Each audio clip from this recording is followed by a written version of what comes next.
As US shale producers disrupted global hydrocarbons markets in recent years, Saudi Arabia, for decades the swing producer, opted to stare them down and launched a price war. Now we have a supply glut and prices have tumbled. I'm joined this month by Mike Jakeman from our global forecasting team to discuss this and other issues affecting the global outlook. Mike, first things first, give us an outlook for the next year or two for oil prices. So we, along with everybody else, have been fairly bearish on oil prices for quite a long time.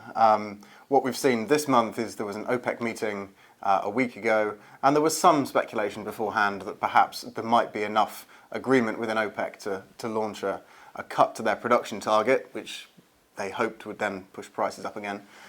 Saudi was having none of it, and Saudi's vote carries the most weight.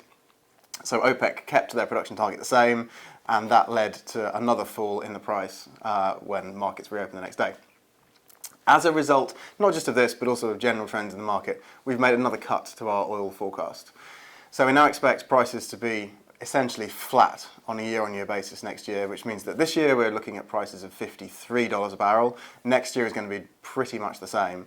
And even by 2017, the bounce back, if there is even one, is going to be fairly limited. In fact, at no point in the next 5 years do we expect prices to even hit $75 a barrel, which of course is an absolute way off where we were even 18 months ago when we had prices at $100 a barrel or more. So we really are making this very clear that we are in an oil supply glut, and that's going to stay that way for the next 5 years or so. Okay, I did mention winners and losers. Yep. $50 a barrel is way below the production cost for some of the larger producers around the world. Briefly, can you pick out for us, let's say, a winner and a loser? I mean, there are a host of potential losers within OPEC, and there are lots of these countries who are lobbying Saudi for a cut to production target, like Venezuela, etc. One that might really struggle is Russia.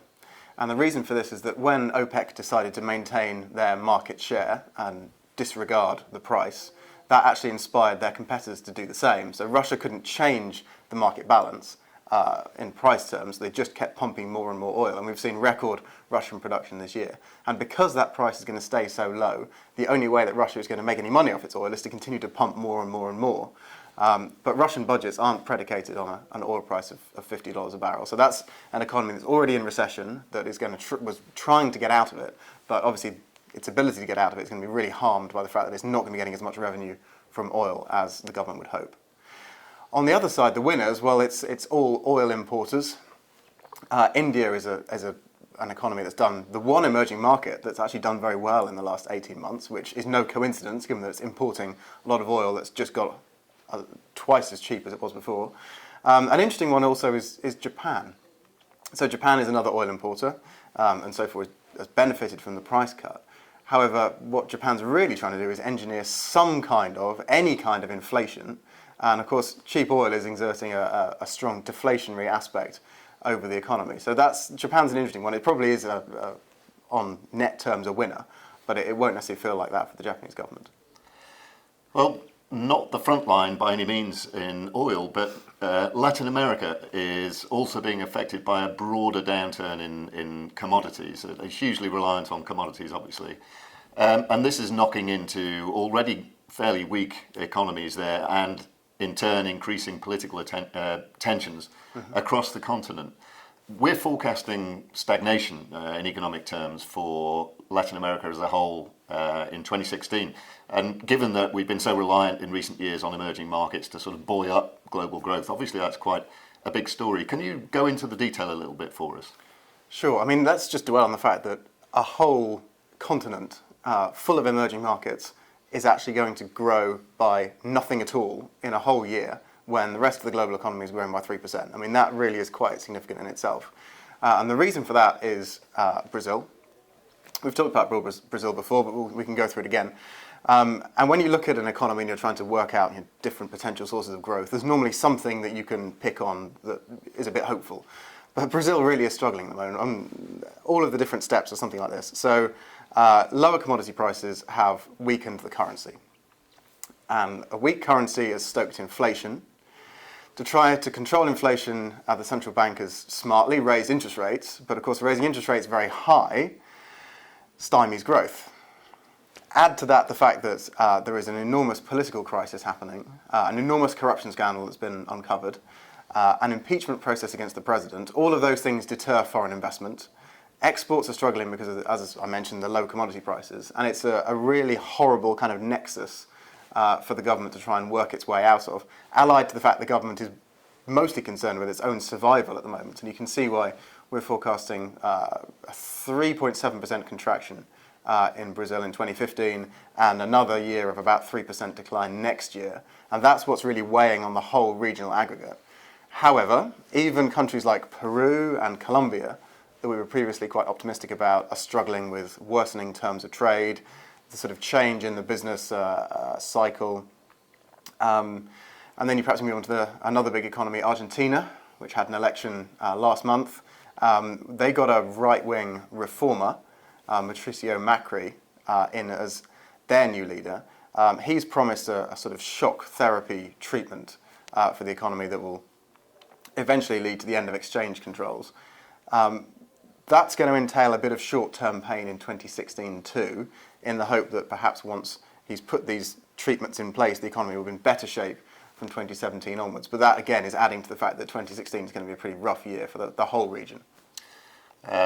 Good, and politics right back on the front pages for Latin America, and as you say, in Argentina, Brazil, Venezuela also a very, very difficult transition coming up, so we'll keep an eye on that. Sticking with politics and the Americas, but moving further north, we have another very interesting political process in train. That's the preparations for the US presidential election. Hillary Clinton looks like she's comfortable favourite for the moment for the Democratic nomination. On the Republican side, things are a little bit more messy. For example, we have Donald Trump, who every time he shoots himself in the foot, he just seems to grow another one. So a question, can Trump win Iowa? And what's our forecast more generally for the election itself? Gosh, okay, so I think it's fair to say that Hillary looks a much stronger prospect for this election than she did in 2008. She performed very creditably in the Democrat candidate debates, all of which suggests that she's in a very strong position to secure the candidacy next year. As you say, the Republican race is a lot less clear. Initially, us and many other people thought that Donald Trump would fade quite quickly. Instead, he's sort of become almost a satire of a US presidential candidate. And each time he says something more and more outrageous, most recently about banning all Muslims from entering the US, he somehow gets a boost in the polls. He's manipulating the media extremely well because, of course, all of this coverage is free to him. He's not spending all the millions of dollars on ads that other candidates have to secure a fraction of the airtime that he's achieving. However, Donald Trump is unelectable. I'm still confident in saying that, despite the fact that he's now been leading the polls for 4 months. I think at some point, and this is a dangerous statement, Republicans in the US are going to take a reality check. And there's a sort of very pragmatic reason for this, which is that they have a candidate amongst their selection who stands a reasonably good chance against Hillary Clinton, and that is not Donald Trump. That's Marco Rubio. All the polling has suggested that Rubio versus Clinton would be a relatively competitive race. Trump against Clinton would not. The reasons that Rubio would be competitive against Clinton is that he actually exploits some of her weaknesses. He's young, he's fresh. There are a lot of Americans who are fairly over-familiar with Hillary Clinton before they sign up for 4 months as her as a president. And he's so far very much untainted by any sort of scandal. So we think that Rubio-Clinton is probably the most likely playoff. There is, of course, a possibility of Trump, which quite rightly would scare me and many other people. But I still think that when we get to the primaries, and he may well win a couple, because you get enough different regions in the US that will favour different kind of candidates.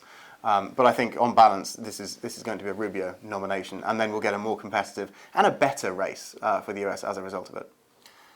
Wonderful. Well, thank you, Mike. There's plenty to keep us busy there over Christmas. Thank you for tuning in this time, and we'll see you again next month.